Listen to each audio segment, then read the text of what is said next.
Hello dear student, good morning all of you. Now today we will start lecture number 4 of chapter number 2 Atomic Structure. It means परमाणु संरचना. और जैसा कि बच्चों आप जानते हो कि इससे प्रीवियस लेक्चर में हमने जो रदरफोर्ड का अल्फा कण प्रकीर्णन प्रयोग था उसके बारे में पढ़ा था. और उस प्रयोग में आपने देखा है कि रदरफोर्ड को 3 प्रेक्षण और 3 निष्कर्ष प्राप्त हुए थे जिनको अपन ने समझा था और साथ ही साथ नोट किया था. अब आज बात आती है डियर कि रदरफोर्ड का नाभिकीय मॉडल क्या है, रदरफोर्ड का परमाणु मॉडल क्या है. तो रदरफोर्ड ने जब अपना प्रयोग किया तो अपने प्रयोग करने के बाद ही उसने अपना एक मॉडल प्रस्तुत किया जिसको बोलते हैं रदरफोर्ड का नाभिकीय मॉडल या रदरफोर्ड का परमाणु मॉडल. अब बात आती है इससे रिलेटेड सारा इंपॉर्टेंट पॉइंट्स कि एक्चुअल में रदरफोर्ड का नाभिकीय मॉडल है क्या, देखते हैं. तो पहले तो बात आती है रदरफोर्ड का नाभिकीय मॉडल. रदरफोर्ड का नाभिकीय मॉडल, रदरफोर्ड का नाभिकीय मॉडल सौर मंडल के समान होता है. किसके समान? सौर मंडल के समान. सौर मंडल के समान होता है. ये तो आप जानते हो सौर मंडल के बारे में, जिसमें नाभिक सूर्य के समान एवं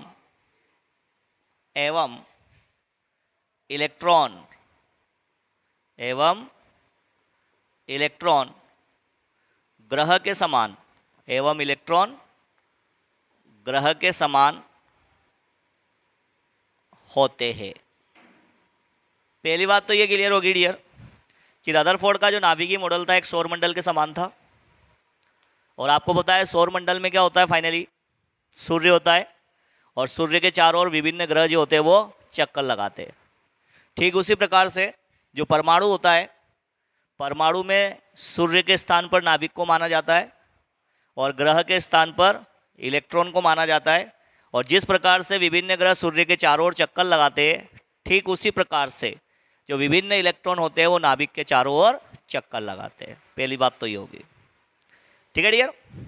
अब आगे पॉइंट देखते हैं नेक्स्ट. तो बात आती है कि रदरफोर्ड के मॉडल के अनुसार, रदरफोर्ड के नाभिकीय मॉडल के अनुसार, नाभिकीय मॉडल के अनुसार परमाणु के निम्न 2 भाग होते हैं. परमाणु के निम्न 2 भाग होते हैं. कितने भाग होते हैं? 2 भाग. पहला होता है डियर जिसको अपन बोलते हैं नाभिकीय भाग. क्या बोलते हैं? नाभिकीय भाग, मतलब न्यूक्लियर पार्ट. और जो डियर सेकंड होता है उसको अपन बोलते हैं बाह्य नाभिकीय भाग. क्या बोलते हैं? बाह्य नाभिकीय भाग. अब नाभिकीय भाग क्या होता है और बाह्य नाभिकीय भाग क्या होता है इसको अपन देखेंगे डियर. तो पहले तो अपन डिस्कस करना चाहेंगे कि एक्चुअल में नाभिकीय भाग क्या होता है. नाभिकीय भाग, तो नाभिकीय भाग में अपन लिखे तो बोल सकते हैं यह परमाणु का नाभिक होता है. यह परमाणु का नाभिक होता है जो परमाणु के केंद्र में स्थित होता है. जो परमाणु के केंद्र में स्थित होता है. जो परमाणु के केंद्र में स्थित होता है एवं परमाणु का संपूर्ण द्रव्यमान इसी नाभिक में केंद्रित होता है. इसी नाभिक में केंद्रित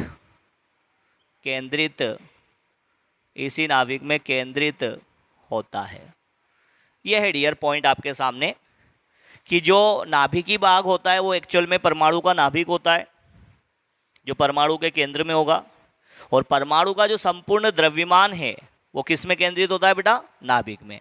क्योंकि नाभिक में क्या होते हैं? प्रोटॉन और न्यूट्रॉन, और नाभिक के बाहर क्या होते हैं बेटा? इलेक्ट्रॉन। अंडरस्टूड? तो हम ये बोल सकते हैं कि परमाणु के दो भाग होते हैं, नाभिकी भाग मीन्स नाभिक होगा, और एक है बाह्य नाभिकी भाग। तो बाह्य नाभिकी भाग का मतलब क्या है? अब अपन डिस्कस क्या करेंगे? बाह्य नाभिकी भाग।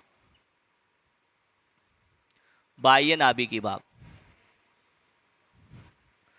अब बाह्य नाभिकी भाग में हम बोल सकते हैं यह परमाणु में नाभिक के चारों ओर का खोखला स्थान होता है। खोखला स्थान होता है जिसमें इलेक्ट्रॉन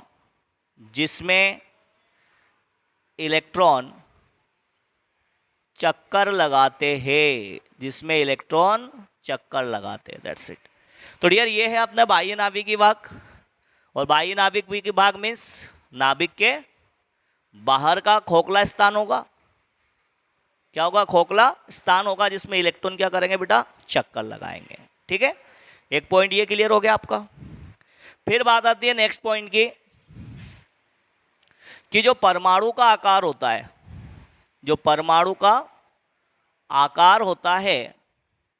परमाणु का जो आकार होता है वो नाभिक के आकार की तुलना में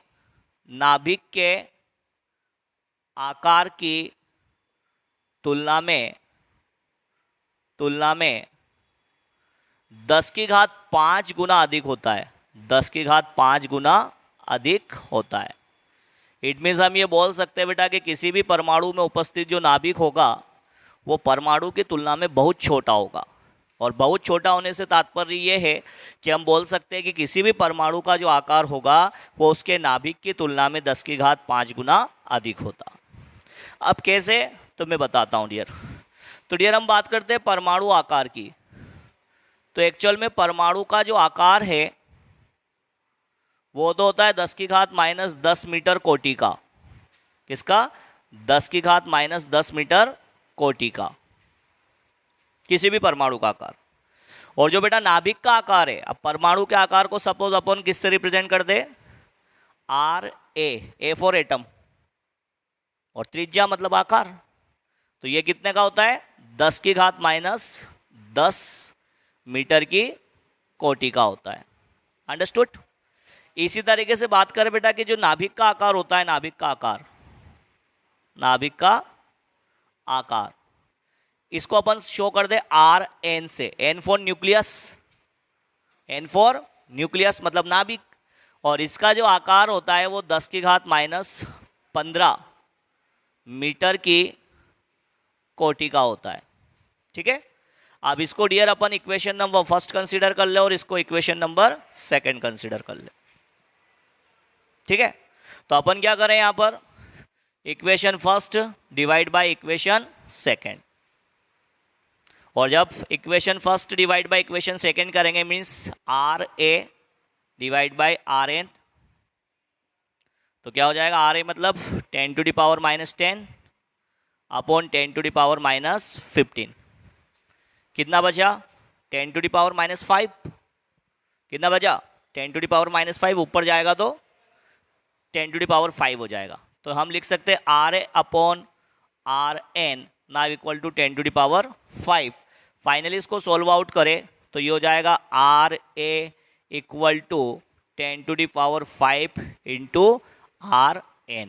ये देखो, तो यहाँ से डियर क्लियर हो रहा है कि जो परमाणु का आकार होता है वो नाभिक के आकार की तुलना में 10⁵ गुना अधिक होता है। आगे बात समझ में? ये पॉइंट भी क्लियर हुआ आपका। अब इसके जस्ट बाद फिर अपन एक पॉइंट और डिस्कस करते हैं कि परमाणु का जो आयतन होता है, वो नाभिक के आयतन की तुलना में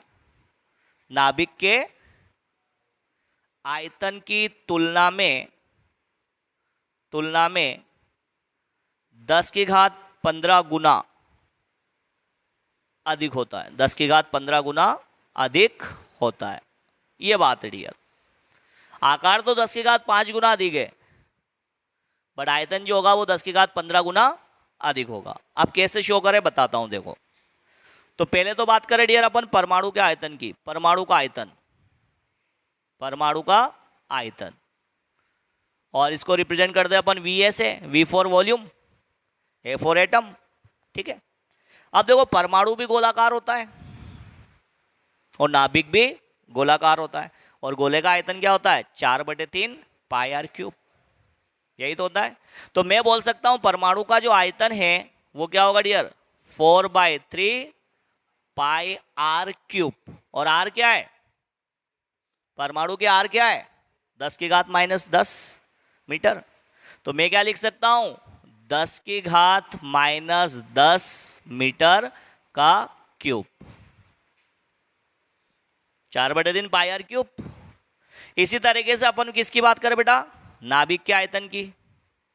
तो लिख सकते हैं नाभिक का आयतन, मतलब क्या लिख दे dear? V nucleus equal to 4/3 और वही पाई आर क्यूब, और किसकी आर?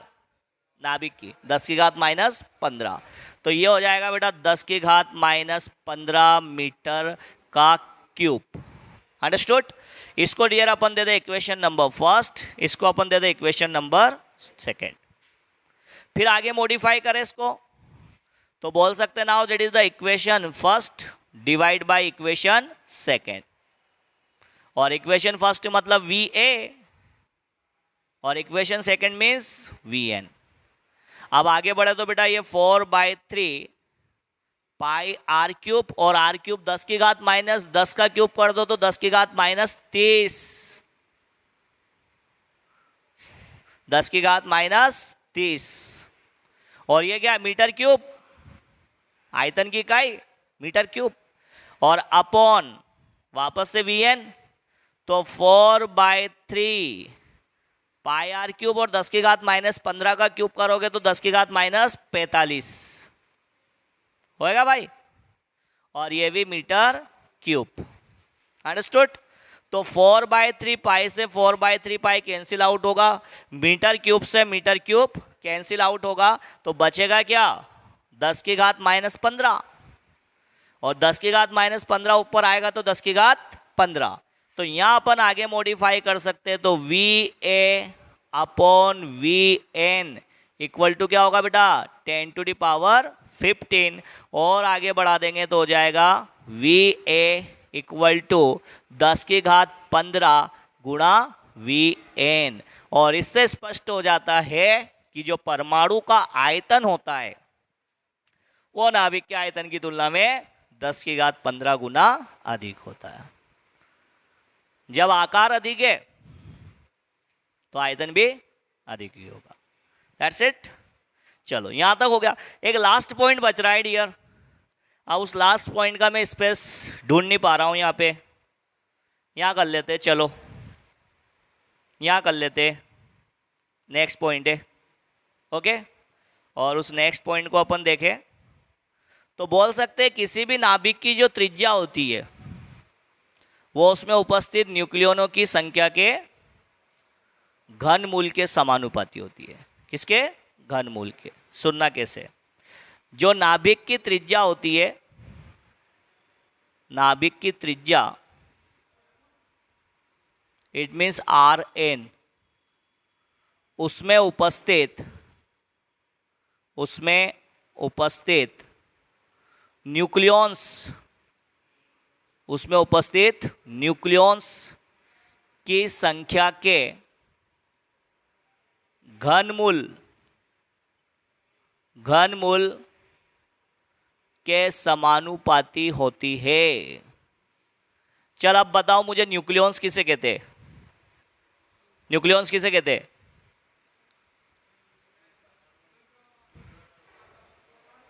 प्रोटॉन और न्यूट्रॉन की संख्या के योग को अपन क्या कहते हैं? न्यूक्लियॉन्स। और न्यूक्लियॉन्स ही तो द्रव्यमान संख्या होगी। न्यूक्लियॉन्स ही तो क्या होगी बेटा? द्रव्यमान संख्या। और द्रव्यमान संख्या का मतलब क्या होता है बेटा? Capital A.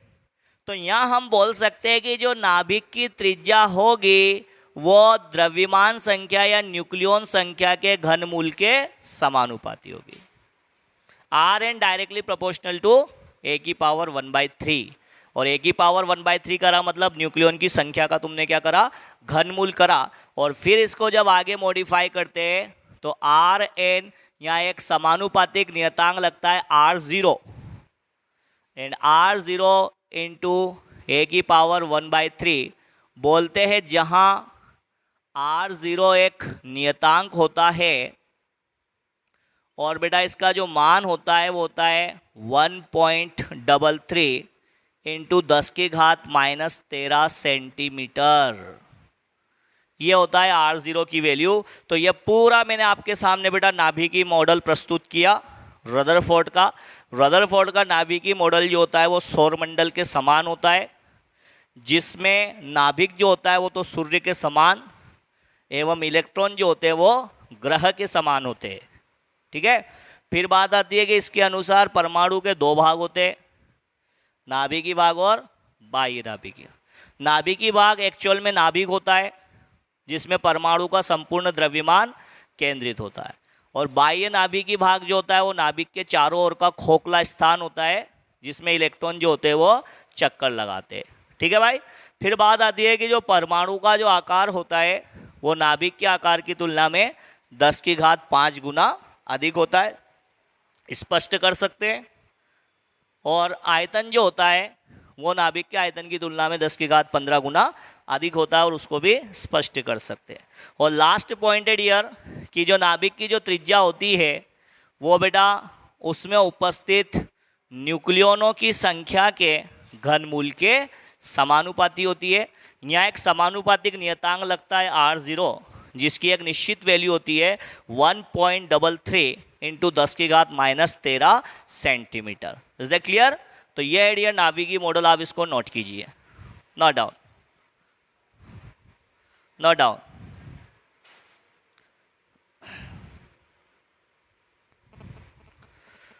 हाँ तो डियर अब बात आती है रदरफोर्ड मॉडल को। तो हमने डिस्कस कर लिया क्या होता है, पूरा बता दिया। अब एक बात ये बतानी होगी कि एक्चुअल में रदरफोर्ड का जो मॉडल था वो फेल्यूर क्यों हुआ। इट मीन्स उसकी असफलता के क्या क्या कारण रहे होंगे। इट मीन्स उस मॉडल में ऐसी कौन सी कमी थी जिसकी वजह से वो मॉडल क्या हो गया, असफल हो गया। तो बेटा हम यहाँ डिस्कस करेंगे नेक्स्ट पॉइंट में रदरफोर्ड मॉडल की कमियाँ।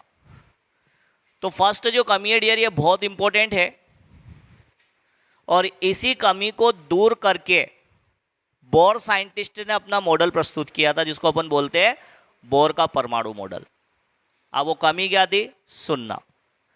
कमी ये थी कि यह मॉडल मैक्सवेल के तरंग सिद्धांत की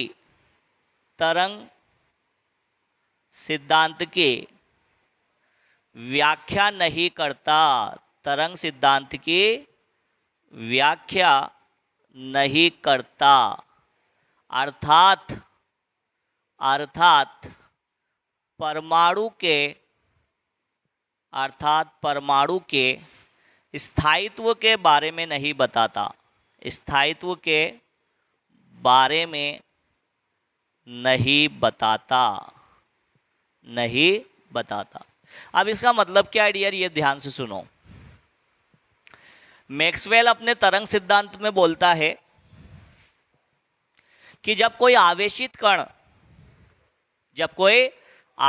कण किसी एक निश्चित बिंदु के चारों ओर लगातार चक्कर लगाता है। मैक्सवेल अपने सिद्धांत में क्या बोलता है कि जब कोई आवेशित कण एक निश्चित बिंदु के चारों ओर चक्कर लगाता है तो उस आवेशित कण की ऊर्जा में कमी होती है, और जब उसकी ऊर्जा में कमी होती है तो वो आवेशित कण जो होता है वो उच्च ऊर्जा अवस्था से निम्न ऊर्जा अवस्था में आ जाता है। तो परमाणु में भी क्या है, नाभिक है, परमाणु में भी क्या है? नाभिक। और नाभिक के चारों ओर कौन चक्कर लगा रहा है? इलेक्ट्रॉन। और इलेक्ट्रॉन एक चार्ज्ड पार्टिकल है, एक आवेशित कण है। ये इस तरीके से चक्कर लगा रहा है, समथिंग लाइक दैट।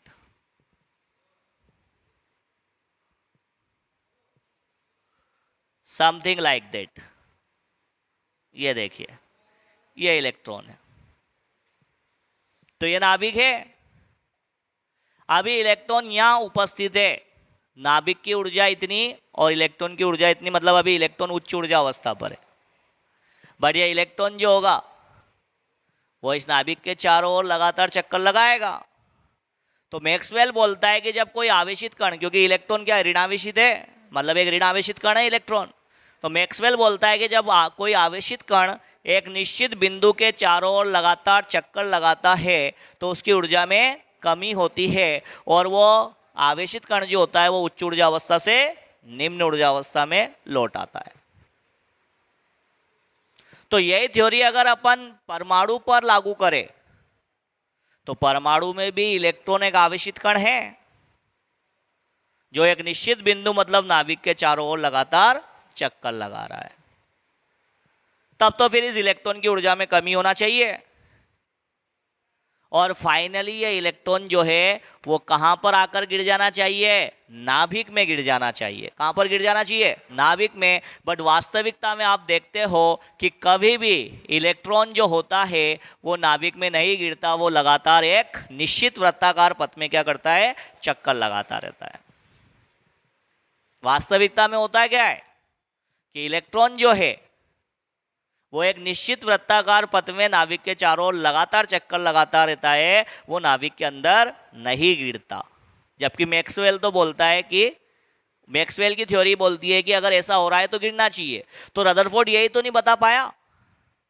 रदरफोर्ड ये नहीं बता पाया कि भैया इलेक्ट्रॉन जो है नाभिक के चारों ओर एक निश्चित वृत्ताकार पथ में चक्कर क्यों लगा रहा है, वो नाभिक में गिर क्यों नहीं रहा।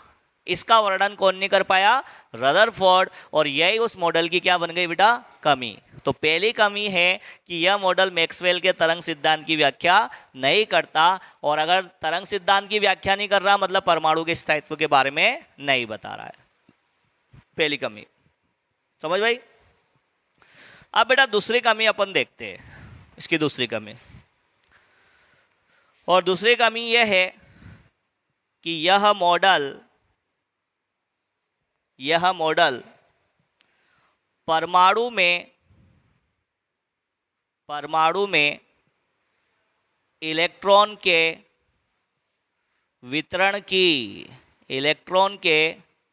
वितरण की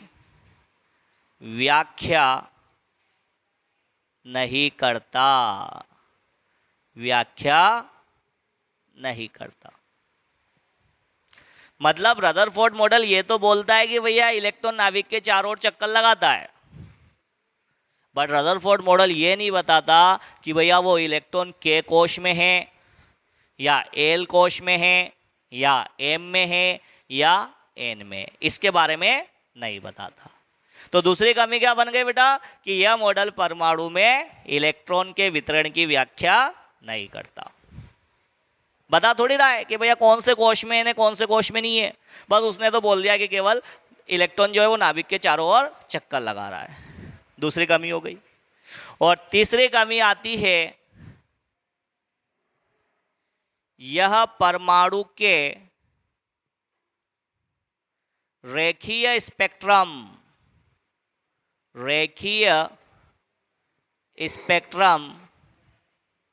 की उत्पत्ति की व्याख्या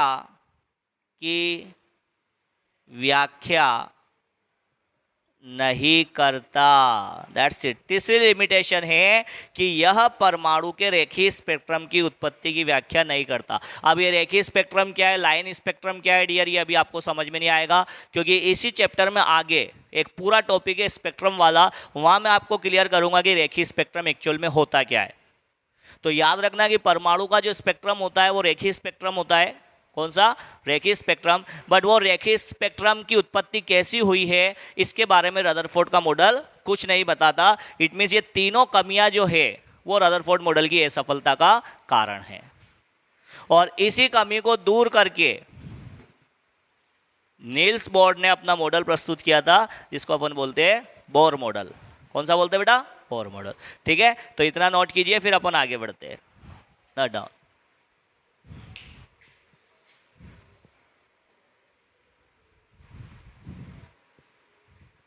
हाँ तो डियर, रदरफोर्ड मॉडल की कमी के बाद अगला टॉपिक अपन लेते हैं विद्युत चुंबकीय विकिरण या इलेक्ट्रोमैग्नेटिक रेडिएशंस। अब ये विद्युत चुंबकीय विकिरण क्या होती है डियर, ध्यान से सुनना। अब नाम से क्लियर हो रहा है, विद्युत चुंबकीय मतलब ये जो विकिरण होगी विद्युत क्षेत्र से भी संबंधित होगी और साथ ही साथ चुंबकीय क्षेत्र से भी संबंधित होगी। ठीक है, तो देखो जो ऊर्जा होती है, ऊर्जा, उस ऊर्जा के स्थानांतरण को भिन्न भिन्न वैज्ञानिक भिन्न भिन्न तरीके से दर्शाते हैं कि भैया ऊर्जा का स्थानांतरण इस रूप में होता है और ऊर्जा का स्थानांतरण इस रूप में होता है।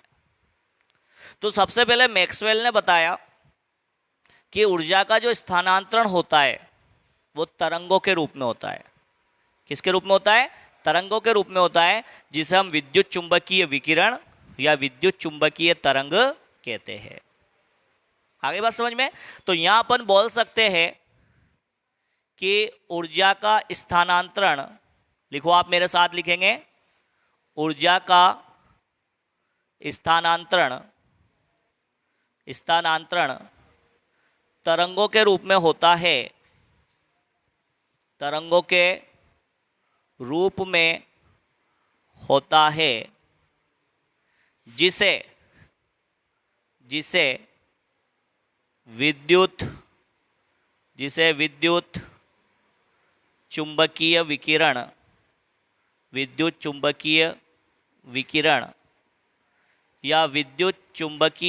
या विद्युत चुंबकीय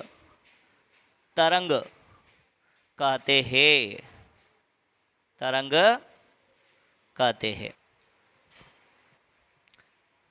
यह विकिरण विद्युत एवं चुंबकीय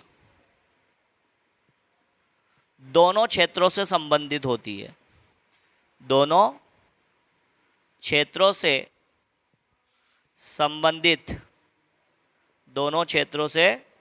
संबंधित होती है। ठीक है, विद्युत क्षेत्र कोमा चुंबकीय क्षेत्र एवं तरंग संचरण की दिशा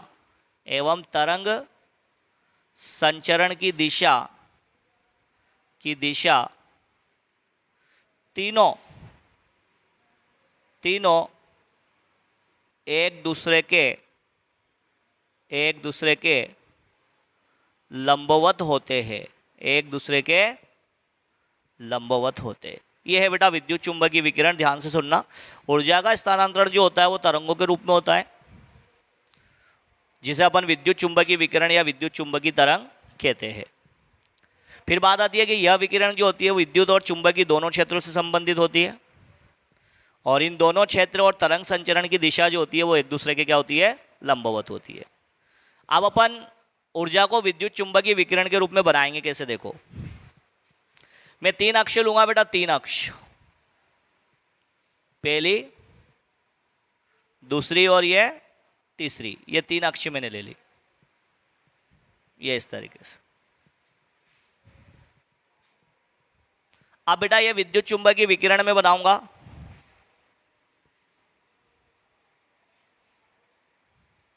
समथिंग लाइक दैट। ठीक, और फिर इसको इस तरीके से बनाऊंगा,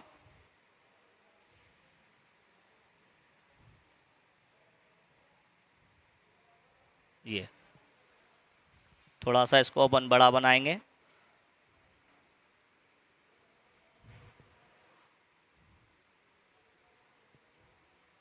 ये देखो, ये तरंग के रूप में। ठीक है, विद्युत चुंबकीय विकिरण किस रूप में बेटा? तरंग के रूप में। अब यहां पर दोनों घटक है, विद्युतीय घटक भी और चुंबकीय घटक भी है। तो यहां तो डियर अपन इसको ऐसे शो कर दे,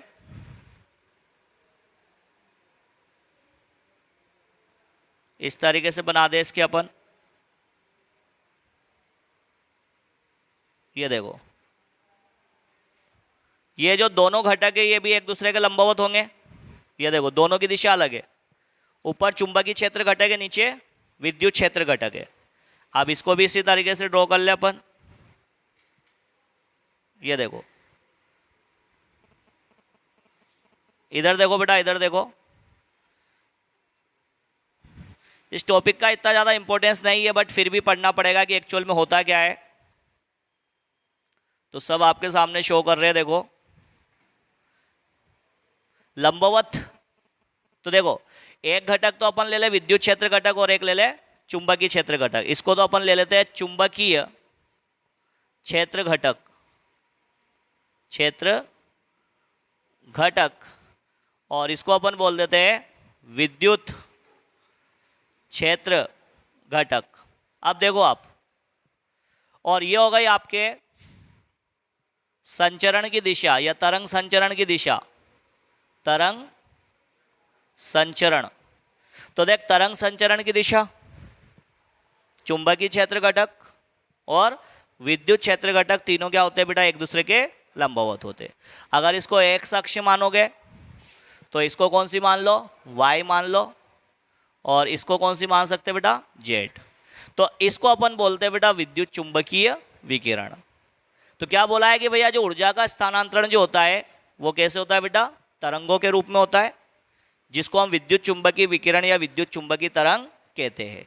यह चुंबकीय क्षेत्र एवं विद्युत क्षेत्र दोनों से संबंधित होती है, और यहाँ चुंबकीय क्षेत्र एवं विद्युत क्षेत्र एवं तरंग संचरण की जो दिशा होती है, तीनों क्या होते हैं, एक दूसरे के लंबवत होते हैं। यह तो आपकी हो गई विद्युत चुंबकीय विकिरण। अब विद्युत चुंबकीय विकिरणों का जो स्पेक्ट्रम होता है बेटा, उसको अपन बोलते हैं विद्युत चुंबकीय स्पेक्ट्रम, जिसको 7 क्षेत्रों में क्या किया जाता है, वर्गीकृत किया जाता है या बांटा जाता है। अब वो 7 क्षेत्र कौन कौन से हैं आपको पता होगा। सबसे पहले अपन गामा की बात करते हैं, गामा रे। फिर उसके बाद अपन बात करते हैं किसकी, एक्स रे। उसके बाद अपन बात करते हैं यूवी रे, मतलब अल्ट्रा वायलेट पराबैंगनी जिसको बोलते हैं। फिर उसके बाद दृश्य, फिर उसके बाद अवरक्त, फिर उसके बाद सूक्ष्म, और फिर उसके बाद लास्ट में रेडियो। ठीक है, तो उसको मैं बताता हूँ भी विद्युत चुंबकीय स्पेक्ट्रम को। पहले आप ये विद्युत चुंबकीय विकिरण के बारे में नोट कर लीजिए, नोट कर लीजिए इसको आप। ओके डियर, तो विद्युत चुंबकीय विकिरणों के जस्ट बाद हम नेक्स्ट टॉपिक कंसीडर करते हैं विद्युत चुंबकीय स्पेक्ट्रम या इलेक्ट्रोमैग्नेटिक स्पेक्ट्रम। अब ये होता क्या है बताता हूँ। स्पेक्ट्रम, स्पेक्ट्रम का मतलब है बेटा डिफरेंट डिफरेंट कलर का स्प्रेड होना, मतलब वितरित होना। जैसे इंद्रधनुष होता है, इंद्रधनुष, तो इंद्रधनुष में आप देखते हो कि 7 कलर अपन को शो होते हैं। तो वो कलर क्या होते हैं, एक दूसरे में मर्ज होते हैं, और मर्ज होकर क्या होते हैं, अपन को इंद्रधनुष के रूप में क्या होते हैं बेटा, शो होते हैं। तो वो एक्चुअल में क्या है डियर, स्पेक्ट्रम है। क्या है, स्पेक्ट्रम, जिसको हिंदी में अपन बोलते हैं वर्णक्रम। क्या बोलते हैं, वर्णक्रम। ठीक है, बट विद्युत चुंबकीय स्पेक्ट्रम होता क्या है, ये आप ध्यान से सुनो। तो बात आती है डियर के विद्युत चुंबकीय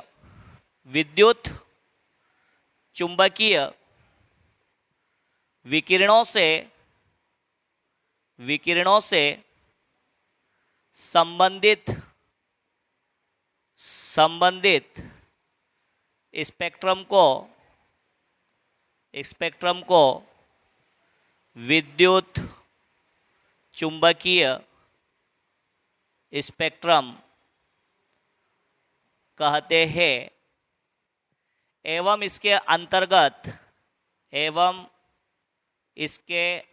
अंतर्गत 7 क्षेत्र आते हैं या 7 क्षेत्र होते। इसके अंतर्गत 7 क्षेत्र होते।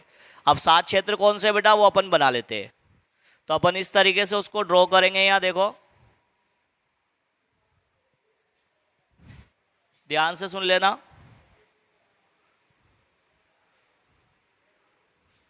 लड़के पूछूंगा तुमसे मैं, अभी आवाज बंद हो जाएगी तुम्हारी, ध्यान रख लेना। सबसे पहले होते हैं बेटा गामा किरणें। कौन सी? गामा किरणें। ये सिंबल जो होता है गामा का होता है गामा किरणें। फिर उसके बाद आती है बेटा एक्स किरणें एक्स किरणें। फिर आती है बेटा पराबैंगनी। कौन सी? पराबैंगनी किरणें, जिसको अपन इंग्लिश में बोलते हैं यूवी रे। क्या बोलते हैं? UV rays. फिर उसके बाद आ जाता है तुम्हारे दृश्य क्षेत्र। कौन सा? दृश्य क्षेत्र। दृश्य क्षेत्र। और हम दृश्य क्षेत्र को ही देख पाते हैं। हमारी जो आंखें देख पाती है वो किसको देख पाती है? दृश्य क्षेत्र, जिसको इंग्लिश में अपन क्या बोलते हैं? Visible region. क्या बोलते हैं? Visible region. फिर दृश्य क्षेत्र के बाद आता है डियर आपके अवरक्त क्षेत्र। कौन सा? अवरक्त क्षेत्र। और अवरक्त क्षेत्र को अपन इंग्लिश में बोलते हैं IR रीजन। IR रीजन मतलब इंफ्रारेड रीजन। क्या बोलते हैं? Infrared reason. कितने हो गए टोटल? काउंट कर दो। 1 2 3 4 5। इसके बाद आता है डियर सूक्ष्म तरंगे। कौन सी आती है? सूक्ष्म तरंगे, जिसको इंग्लिश में अपन बोलते हैं माइक्रोवेव। क्या बोलते हैं? माइक्रोवेव। और लास्ट आता है डियर आपके रेडियो तरंगे। कौन सी? रेडियो तरंगे, जिसको इंग्लिश में अपन बोलते हैं रेडियो वेव्स या रेडियो वेव। तो डियर ये देखो टोटल 7 क्षेत्र हो गए, और इन 7 क्षेत्रों का जो स्पेक्ट्रम होता है उसको अपन बोलते हैं विद्युत चुंबकीय स्पेक्ट्रम। अब बात आती है दृश्य क्षेत्र की, क्योंकि हम इसी को देख पाते हैं। तो बेटा दृश्य क्षेत्र को अगर अपन देखें तो इसको बेटा पूरे 7 कलर में अपन डिवाइड करते हैं। कितने में? 7। 1 2 3 4 5 6 और ये 7 कलर। 1 2 3 4 5 6 7। और उसको याद रखने की ट्रिक है डियर विबग्योर। क्या है? विबग्योर। विबग्योर।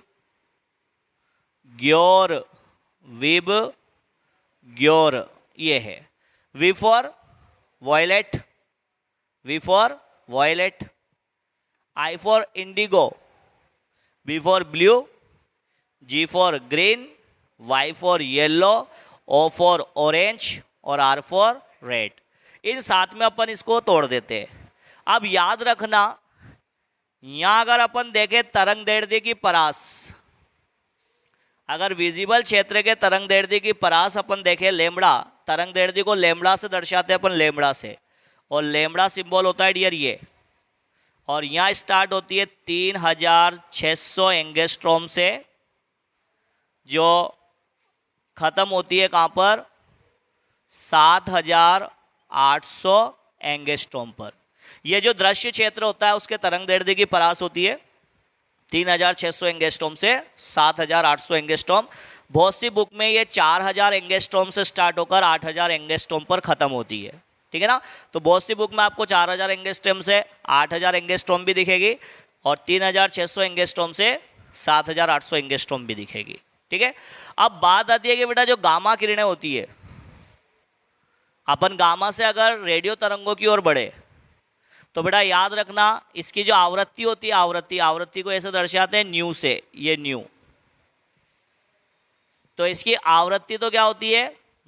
अधिकतम। और तरंग दैर्ध्य क्या होती है? न्यूनतम। बट जब लेफ्ट टू राइट हम बढ़ते हैं तो आवृत्ति का मान तो क्या होता जाता है? घटता जाता है।